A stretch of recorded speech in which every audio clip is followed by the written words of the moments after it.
Sa naman ni? Ano kayo? Oh, di ba? Hapit naman day ang kuan. Uy, hapit naman day ang Chinese New Year. Kung pa ko kita sa kalendar ba nga hapit na day ang Chinese New Year. Tapos kasagaran din niya sa kuan mo ba na nindot ganahan sa mga ubang caretaker sa Taiwan pag Chinese New Year kay manghatag man gunang mga amo o kanang mga kuan, mga red envelope.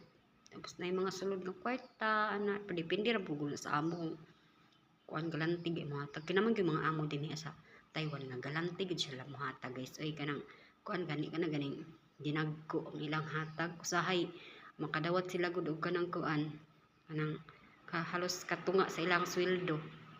Katunga silang sweldo atong mga anak kanila labi na ang tiguang na imong alaga kay daghan siya anak.